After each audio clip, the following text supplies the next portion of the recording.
Hello everyone, my name is Rohit Singh and you are watching my YouTube channel RGS Group 07 Studies. Today we will discuss about surds. Surds को हिंदी में करड़ी बोलते हैं और आज इसी के बारे में हम लोग डिस्कस करेंगे। ठीक है, तो आप लोग जैसे नोट्स में देख सकते हैं कि जो करड़ी का जो चिन्ह होता है, जो सिंबल ऑफ सर्ट्स होता है, वो इस प्रकार से होता है। ठीक है, यहाँ नोट्स में आप लोग को दिखाई दे रहा होगा। ठीक, और फिर यहाँ देखिएगा नीचे लिखा हुआ है कि रूट ए। ठीक है, करड़ी के अंदर लिखी गई संख्या करड़ीगत राशि कहलाती है। जो भी करड़ी के अंदर जो संख्या लिखी होगी वो करड़ीगत राशि कहलाएगी। जैसे करड़ी के अंदर ए लिखा हुआ है तो यहाँ पे ए क्या हो जाएगा, करड़ीगत राशि हो जाएगा। ठीक है,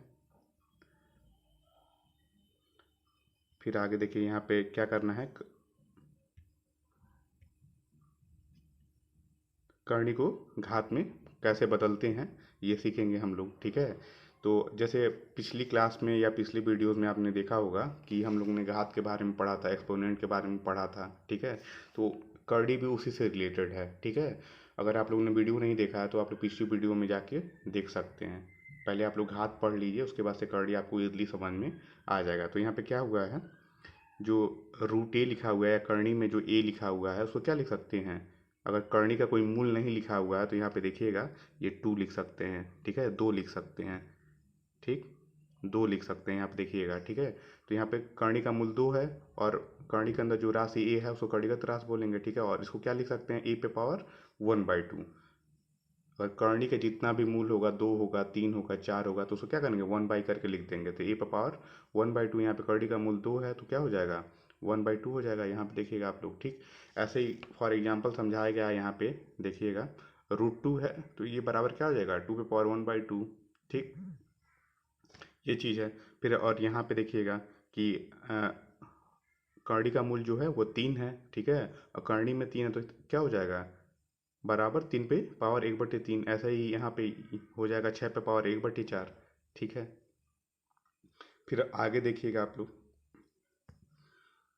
आगे है कि आगे लिखा हुआ है, इंपॉर्टेंट नोट है कि प्रत्येक कड़ी एक अपरिमेय संख्या होती है। ठीक है, अपरिमेय संख्या क्या होती हैं, अपरिमेय संख्या मतलब जिन्हें p/q के रूप में ना लिखा जा सके। ठीक है, उन्हें क्या बोलते हैं, अपरिमेय संख्या। और अपरिमेय संख्याओं का एग्जाम्पल क्या हो जाए, करणी में जो भी संख्या होगी वो एक अपरिमेय संख्या होगी। ठीक है, जैसे करणी में 3 हो गया, करणी में 5 हो गया, करणी में 7 हो गया। ठीक है, और यहाँ पे करणी का मूल 3 है। ठीक है, √6 हो जाएगा। ये चीज़ है।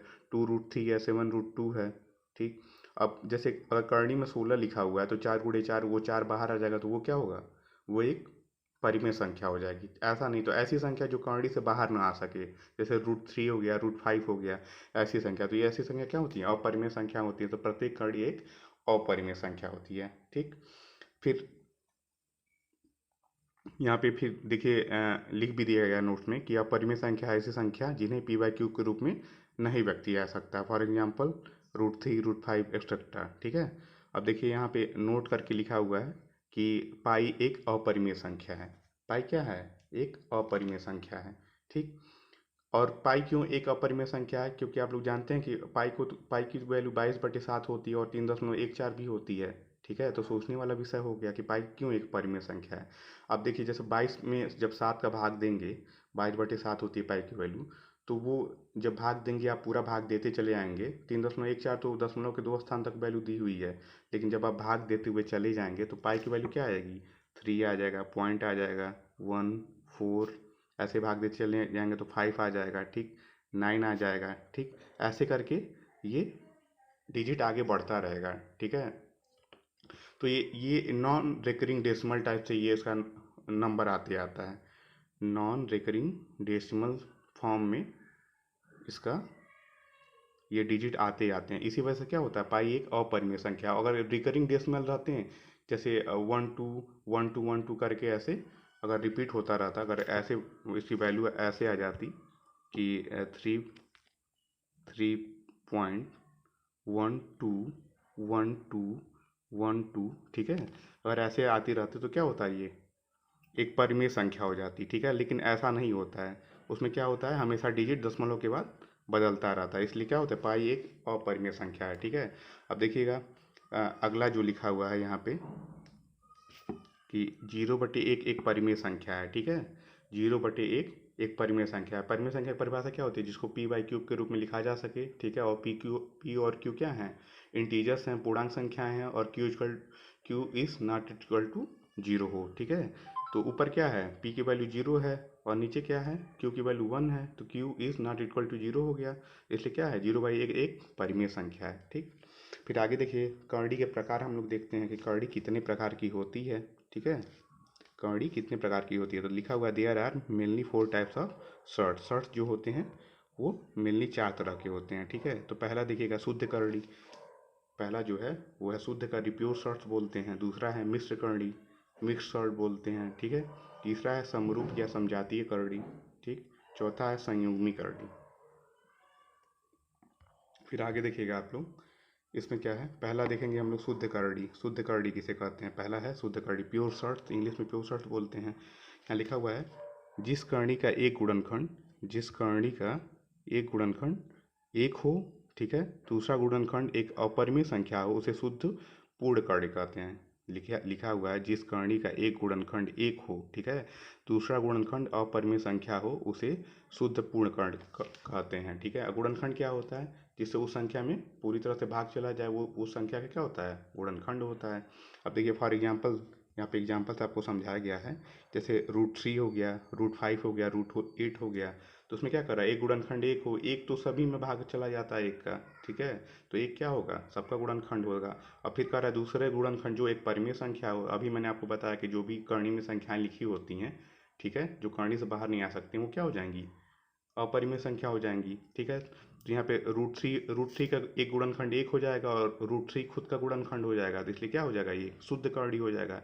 अब √5 है, यहाँ देखिएगा √5 है, तो उसका भी एक गुणनखंड एक होगा और दूसरा गुणनखंड क्या हो जाएगा? खुद √5 होगा, ठीक।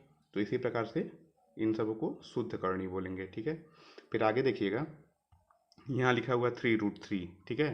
ये क्या है? ये प्योर शॉर्ट्स नहीं है, ये शुद्ध करणी नहीं है। क्यों नहीं है? क्योंकि इसके 3 गुणनखंड हो जाएंगे। एक तो क्या होगा? एक होगा, एक हो जाएगा 3 हो जाएगा, ठीक है। 3 परिमेय संख्या हो जाएगी, ठीक। 3 को 3/1 लिख सकते हैं ना, p/q के रूप में लिख सकते हैं, ठीक है। तो 3 क्या हो जाएगी? परिमेय संख्या हो जाएगी, और √3 क्या हो जाएगी? अपरिमेय संख्या हो जाएगी। लेकिन शुद्ध करने के लिए हमें बस 2 ही गुणनखंड चाहिए, एक चाहिए और एक अपरिमेय संख्या चाहिए। इसलिए 3√3 क्या होगा? शुद्ध करणी नहीं होगी। जो √3 होगा, √5 होगा, √8 होगा, यही सब क्या होंगी? एक शुद्ध करणी होंगी। ये चीज़ हो गया। फिर अगला देखते हैं हम लोग। अगला है मिश्र करणी, ठीक है। अगला क्या है? मिश्र करणी। इंग्लिश में बोलते हैं मिक्स शॉर्ट्स। अब इसे इसमें देखिए क्या लिखा हुआ है, जिस करणी का एक गुणनखंड एक के अतिरिक्त कोई अन्य परिमेय संख्या, ठीक है।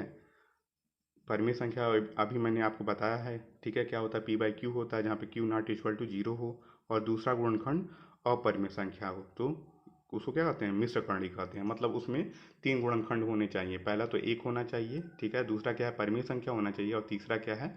एक अपरिमेय संख्या होना चाहिए, ठीक है। तो इसका एग्जाम्पल आप लोग देख लीजिए। इसका एग्जाम्पल है यहाँ पे 2√2, ठीक है। तो इसमें क्या है? इसके 3 गुणनखंड है, एक से तो सभी में भाग चला जाएगा, ठीक। और फिर इसका एक गुणनखंड 2 हो जाएगा, 2 से भी भाग जाएगा, 2 से भाग जाएगा तो √2 बस बचेगा, और √2 भी खुद √2 क्या होगा? इसका एक तीसरा अपरिमेय गुणनखंड हो जाएगा, ठीक है। शुद्ध करणी में बस 2 गुणनखंड होते हैं, एक होगा और एक अपरिमेय संख्या होगी, ठीक है। मिश्र करणी में 3 गुणनखंड होंगे, एक होगा, फिर परिमेय संख्या होगी, फिर अपरिमेय संख्या होगी। ध्यान से देख लीजिएगा आप लोग, ठीक। फिर आगे देखते हैं। आगे है, तीसरा है आप लोग का समरूप समजातीय करणी, ठीक है। इंग्लिश में बोलते हैं इसे सिमिलर शर्ट। समरूप समजातीय करणी या सिमिलर शर्ट, ठीक है। इसमें लिखा हुआ है, ऐसी करणियाँ लिखिएगा, ऐसी करणियाँ जिनके अपरिमेय गुणनखंड समान हो, उन्हें समरूप करणी कहते हैं, ठीक है। ऐसी करणियाँ जिनके अपरिमेय गुणनखंड क्या हो? समान हो, ठीक है। तो इसमें देखिएगा एग्जाम्पल दिया हुआ है। पहला एग्जाम्पल है इसमें √3 एंड 2√3। इसके अपरिमेय गुणनखंड क्या है? √3 दोनों में कॉमन है, ठीक है। इसलिए क्या हो जाएगा? ये समरूप या समजातीय करणी हो जाएगा, ठीक है। लिखा हुआ है कि जिनके अपरिमेय गुणनखंड क्या हो? समान हो, तो वो हो जाएंगे समरूप या समजातीय करणी। जैसे एग्जाम्पल में आपको दिखाया गया है, ठीक, कि √3 का 2 गुणनखंड होगा, एक होगा, √3 होगा, 2√3 का तीन गुणनखंड होगा, एक एक होगा, एक दो होगा और √3 होगा। तो अपरिमेय गुणनखंड क्या है? √3 और √3 क्या है? दोनों में समान है, इसलिए क्या हो जाएगा? ये समरूप या समजातीय कड़ी हो जाएगा। ठीक है। फिर दूसरा एग्जाम्पल दिया गया है, दूसरा एग्जाम्पल देखिएगा, दूसरा एग्जाम्पल दिया हुआ है। दूसरे एग्जाम्पल में 7√6 एंड 2√6। यहाँ पे भी आप देख सकते हैं इजली कि √6 और √6 क्या है? दोनों में कॉमन है, इसलिए क्या हो जाएगा? ये समरूप या समजातीय कड़ी। ठीक है। यहाँ पे नीचे लिखा हुआ है, यहाँ दोनों में √6 समान है, इसलिए क्या हो जाएगा? समरूप या समजातीय कड़ी। ठीक है। फिर चौथा देखिए, चौथा क्या है? चौथा आपका संयुग्मी करणी। संयुग्मी करणी को इंग्लिश में कंजुगेट शर्त बोलते हैं। ठीक है। इसमें क्या लिखा हुआ है? इसमें लिखा हुआ है, ऐसी दो पद वाली करणियाँ जिनके दोनों पद समान होते हैं। ऐसे दो पद वाली करणियाँ जिनके दोनों पद समान होते हैं, लेकिन उन दोनों पदों के बीच प्रयुक्त चिन्ह असमान होते हैं, तो ऐसी करणियों को क्या कहते हैं? कंजुगेट शॉर्ट्स कहते हैं। एग्जाम्पल देख लीजिएगा, एग्जाम्पल में है 2 + √8 एंड 2 - 8, 2 - √8। ठीक है। इसमें देखिएगा कि दोनों जो एग्जाम्पल दिया हुआ है, ये मतलब दोनों सेम ही है, बस बीच का प्लस और माइनस का साइन क्या है? अलग अलग है। ठीक है। 2 + √8 है, यहाँ पे 2 - √8 है। फिर दूसरा एग्जाम्पल देखिएगा, 2 + √3 है। ठीक है। और क्या है? 2 - √3 है। तो ऐसे करणों को क्या बोलेंगे? संयुग्मी करणी बोलेंगे। ठीक है। फिर आगे देखिएगा करणी के नियम। ठीक है। करणी के नियम क्या क्या होते हैं? Laws of surds, laws of surds. ठीक है। तो करणी के डिफरेंट टर्म्स के नियम होते हैं। ठीक है। तो इन्हें देख लेते हैं। पहला क्या है?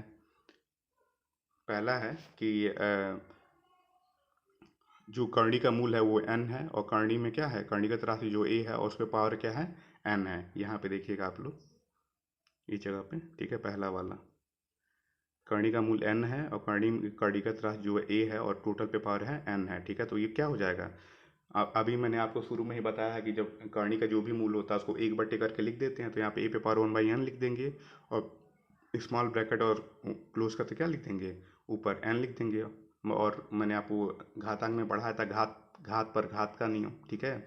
जब एक ही राशि पे दो घातें होती हैं तो उन घातों को क्या होता है? आपस में गुणा हो जाता है, तो a पे पावर 1/n इंटू n हो जाएगा। यहाँ पे देखिएगा। ठीक है।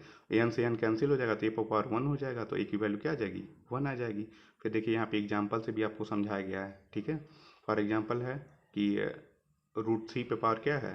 2 है। ठीक। तो 3 पे क्या लिख सकते हैं? 1/2 लिख सकते हैं, और उस पे पावर 2 लिख सकते हैं। ठीक। और 3 पे पावर क्या हो जाएगा? 1/2 इंटू 2। ठीक। 2 से 2 कट जाएगा और 3 पे पावर 1 हो जाएगा, और उसकी वैल्यू आ जाएगी 3। ठीक है।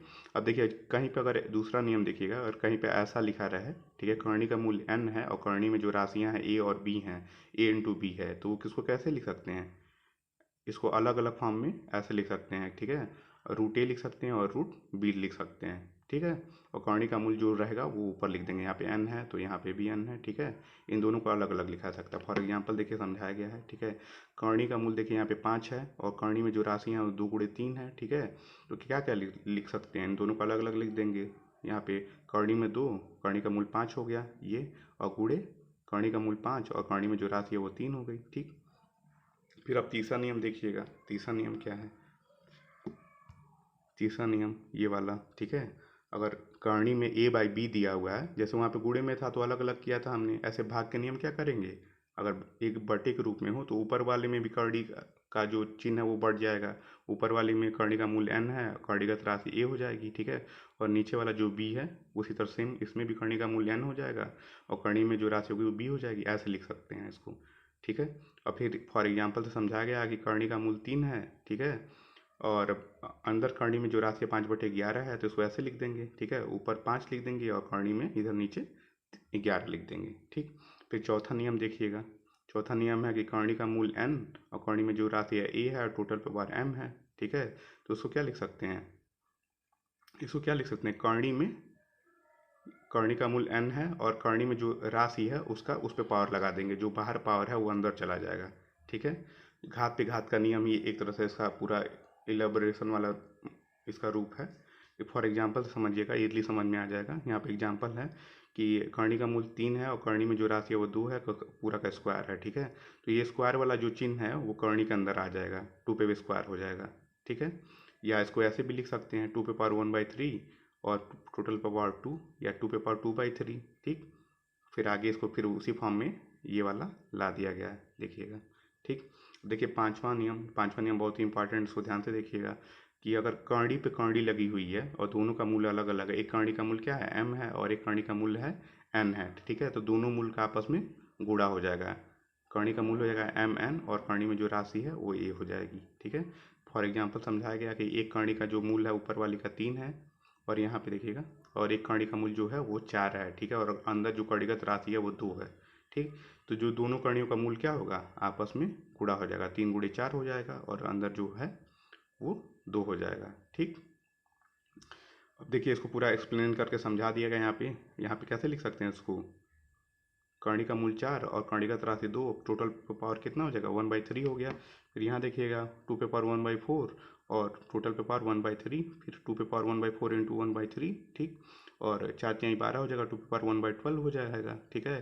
इसको क्या लिख सकते हैं, कर्णी में का मूल्य 12 हो गया, कणीगत राशि 2 हो गई, या 3 गुणे 4 लिख दिया हमने, ठीक है, यही चीज़ आ गया सेम, ठीक है। तो ये हो गए आपके कर्णी के टोटल 5 नियम हैं, और क्वेश्चन जो भी हम लोग सॉल्व करेंगे ये उसमें लगेंगे, इसको ध्यान से पढ़ लीजिएगा, याद कर लीजिएगा, ठीक है। ये हमारी सुविधा के लिए है कि अगर कर्णी के नियम और घातांक के नियम हमें याद हैं तो क्वेश्चन लगाने में हमें कोई असुविधा नहीं होगी, ठीक है। तो आज की क्लास यहीं पे समाप्त करते हैं, आप सभी का बहुत बहुत धन्यवाद, मिलते हैं नेक्स्ट क्लास में।